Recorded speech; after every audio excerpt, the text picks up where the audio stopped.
Hello everybody, it's Kara from Wild Book Garden, and today I'm here to talk about my reading plans for middle grade magic. So if you missed that announcement, I will link it down below, but this is the third round of my middle grade readathon that I'm hosting along with some really wonderful people. I will link them down below as well. It feels very weird but exciting to be doing a TBR because, as you guys might remember from my goals video for this year, I am not doing any TBRs this year. I'm trying to really do a lot of mood reading, and the only exceptions are things like this that I am hosting or co-hosting. So this is going to be very exciting, but before we get into that, I have another exciting thing to mention, and that is that we're actually doing a giveaway as part of Middle Grade Magic. I ended up with an extra copy, this is brand new, of Ophi's Ghosts by Justina Ireland, and so we were going to be giving away this copy of the book. Me and one of my co-hosts, Kelly from Cozy Reader Kelly, have already read this book and loved it, so we definitely recommend this one, and it would fit several of the prompts as well. The Hennekan prompt, for example, because this book does deal with family, and yeah, so this is a historical fiction with a bit of spookiness. Our main character is a girl named Ophi, and one night after a tragic incident, she realizes that she has the ability to see ghosts, and her mother end up moving north. This book is set during the Great Migration, and Ophi ends up going to work at this creepy old manor house that her mother already works at, and it's about the secrets that she finds there and the ghosts she finds there. This is just a really, really fantastic novel. You will be hearing more about it when my wrap-up goes up. But yes, very excited to be giving this away. So as for the rules for entering, all you have to do is comment on one of the hosts' TBR videos. So that is me, Kier from Kier the Scrivener, Yvette from Book Cave, or Kelly from Cozy Reader Kelly. Please only enter once. You will only be entered once. And all you have to do in that comment is say a middle grade book that you love, or if you're really new to middle grade, a middle grade book or author that you're excited to try. You also need to be 18 or older or have your parent or guardian's permission to enter. You need to leave some kind of social media handle so that we can get in touch with you, or just check your YouTube notifications very, very frequently so we can set up how the giveaway is going to work. This giveaway is open internationally. Depending on how expensive media mail shipping is, we might have to work out something slightly different than like physically mailing this copy to you, but it is an international giveaway. This giveaway will close on the very first day of the readathon, so at 12:01 a.m. because I stay up very late, is when it's officially going to close. So make sure you have your entries in by then. So that's all you have to do is just include somewhere in your comment a middle grade book that you love, or one that you're excited to get to and that you want to enter the giveaway. Please be sure to check the description box for all of the details. I feel like I'm forgetting something, so be sure to check that out. Oh, and another requirement is you have to be willing to share your mailing address if you do win. Don't leave it in the comments or anything, but once we set up how it's going to work, you will have to give us your mailing address. Okay, so that is how you enter the giveaway. And now I'm going to get into the books that I'm really excited to read during Middle Grade Magic. So the readathon is running from July 10th through the 18th. I have a ton of books here. I don't anticipate getting to all of them in that time, but I am going to just read these throughout the month. And I always like to have options. Again, this feels very weird to be doing a TBR video, but very exciting. So some of these, a lot of these obviously are going to meet the prompts. I also have a few that I don't think I picked for a particular prompt, but I just really want to read them. And also as I go, like, I will mention which prompts they fit for, but I only matched a prompt to one book, even if multiple books could work for that prompt. So the first one I want to talk about is That Thing About Bollywood by Supriya Kalkar. This is a book I have out for my library right now, and this just sounds so cute. So this is about a girl who she's afraid her parents are going to be divorcing, and she's really unhappy about that, and she doesn't really know what to do. And one day she wakes up and suddenly it's like everybody's in a Bollywood movie. People are breaking out into song, they have these like incredible dance numbers, and like everything is like super bright colors and everything. The synopsis also mentions that our main character Sonali feels like what has happened has something to do with her own mismanaged emotions. So I think this book is going to be about like processing emotions in a healthy way and kind of working through family changes. And it just sounds like such a fun concept, and I'm going to be using this for the prompt of Jason Reynolds, which is to read an Own Voices book that deals with an issue outside of the character's marginalization. So our main character Sonali is Indian American, and of course like her culture is very important in this book, and it deals with Bollywood and all of that, but the primary like obstacle is not related to like racism or anything like that. So I'm really excited to get to this one. Next I have Anya and the Dragon by Sofia Pasternak. This is the first book in, I think it's just a duology, and this book deals with Jewish folklore. Our main character Anya, she lives in a small village, and I think like dragons are really feared in this world, but one day she ends up coming across one and I think befriending the dragon, and it's about that. And I believe this book also does deal with anti-Semitism because I think they are their family is forced to leave their home. So I think this is going to deal with some really heavy issues, but also with a fun fantasy element. And I'm counting this for Catherine Applegate, which is to read a book that has a animal main character or a significant supporting character, because I think the dragon is going to be fairly important in a book called Anya and the Dragon. Next I have A Traveler in Time by Alison Utley. It's like a genre combination I really love. So we're following a group of kids who end up going back in time to, I think, the Tudor court. oh no, Elizabethan times. They are plotting to help free Mary, Queen of Scots. So it's like these kids from modern day, whenever this book was written, who end up getting transported back to Elizabethan England. And I really love when time travel is used as an excuse for historical fiction. Someday I'm gonna do like a whole recommendation video about that because I really love that. And I actually got this book, I think it was for Christmas this past year, and I've been really excited to read it. And I'm using this for the LM Montgomery prompt, which is to read a classic middle grade or to reread a favorite. And I'm counting this as a classic middle grade because it was originally published in 1939. Yeah, so really excited about this one. And I think I actually heard about this on Twitter from Anne Theriot or Tarot. She does a lot of really great like nonfiction that she writes online about women, and she's just a very funny person on Twitter, and she talked about this as like a formative book, and the way she described it plus the synopsis just sounded amazing. I don't know why, I feel like I'm talking so fast in this video. I don't know why that's happening. Okay, next I have Rumeysa, a fairy tale by Radia Hafiza, illustrated by Raida El Touni. This is a short collection of 3 fairy tale retellings that all follow Muslim main characters. I have heard really lovely things about this. I know Hannah from Lynn Hermione really loved it. I know Olivia Savannah from Olivia's Catastrophe really loved it, which by the way, I will link her recommendations video that she did. She's kind of our guest host this round, so she has a ton of recommendations for the prompts, so I will link that video down below. But I've just heard really good things about this. I'm using this for 2 prompts, Grace Lynn and Tahereh Mafi. Grace Lynn is to read a book having to deal with folk tales or fairy tales or myths or storytelling, anything like that. And this is a book of fairy tale retellings.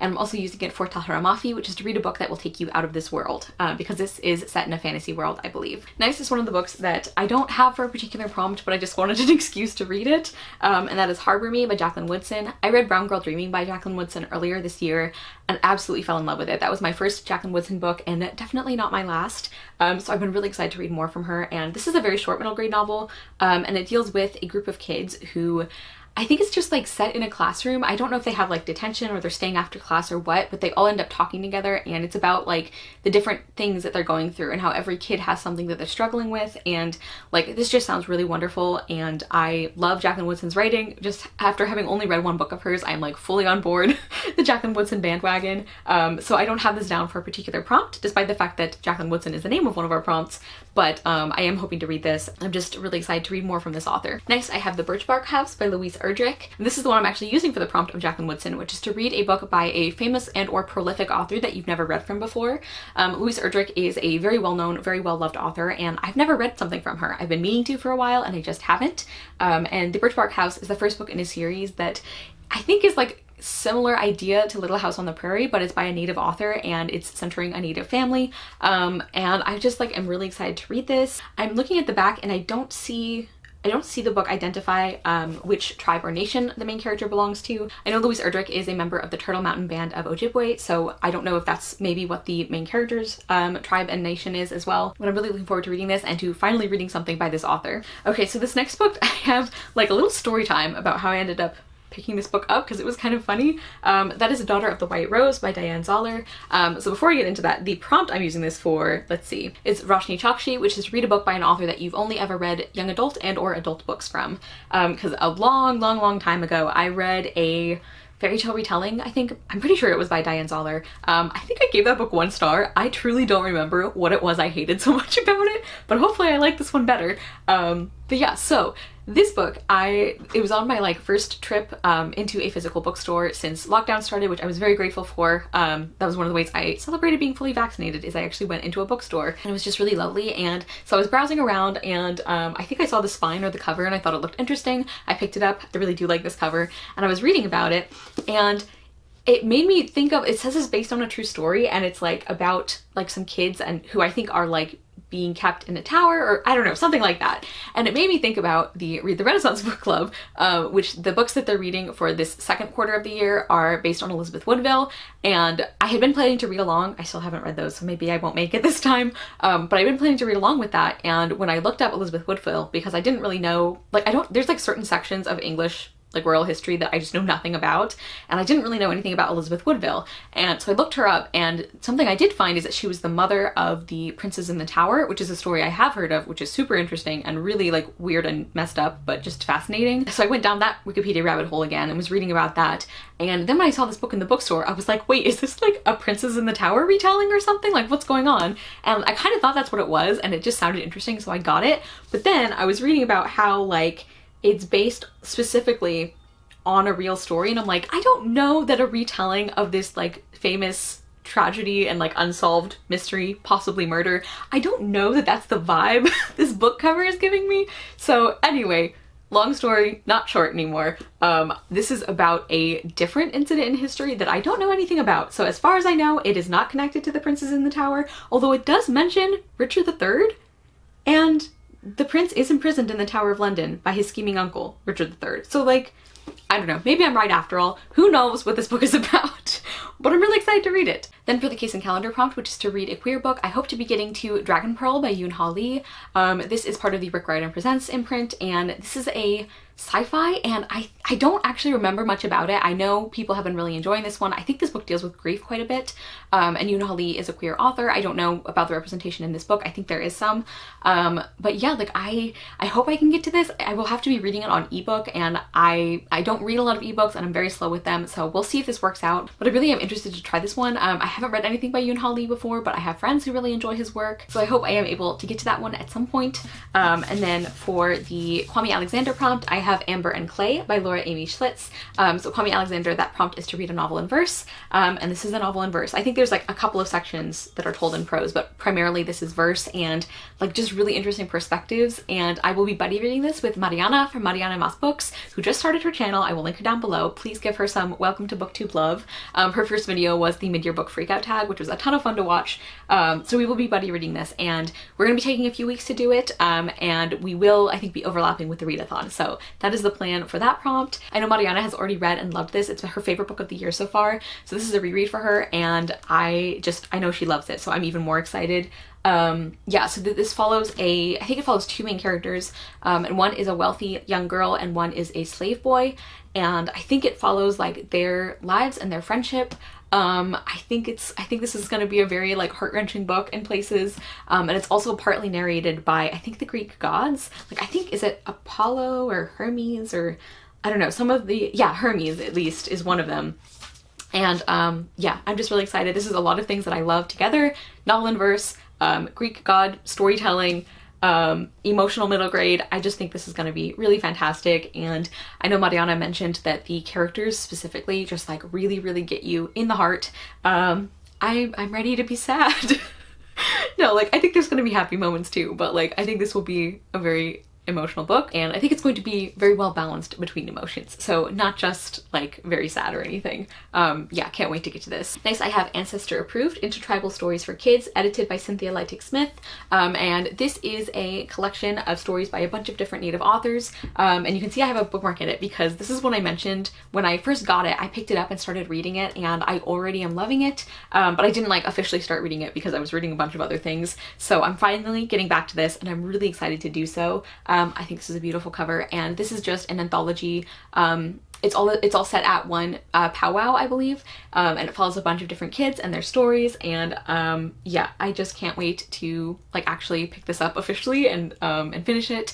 And I don't think I have this one down for any specific prompts, but I'm sure it could count for a lot of them, like the family prompt, which is Henna Khan, and a bunch of others. So I don't have this like officially down for anything, but I wanted an excuse to read this, and I'm really looking forward to it. Next is, I think, another one that I don't have officially down for any prompt, and that is I Speak Boy by Jessica Brody. This is a middle grade Emma retelling, which has me very excited. Emma is not my favorite Jane Austen novel. In fact, it might be my least favorite, but the premise for this one sounds really interesting. So it's about a girl who wakes up one day and she has this like app on her phone that I think like translates what boys really mean or something like that, and she uses it to like start, I think, matchmaking people maybe. But then of course things get out of hand, and I just think this sounds like a really fun and interesting take on Emma. And this is actually like several of these books I think I've talked about and that you'll see in a minute are on my anticipated releases videos, so I will link those down below as well.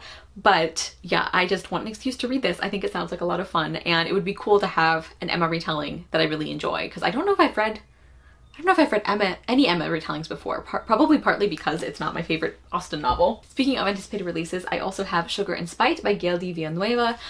This was also on that list, and this is a really, really short one, and I'm using this for the prompt Ana Mariano, which is to read a book with a trope that you love.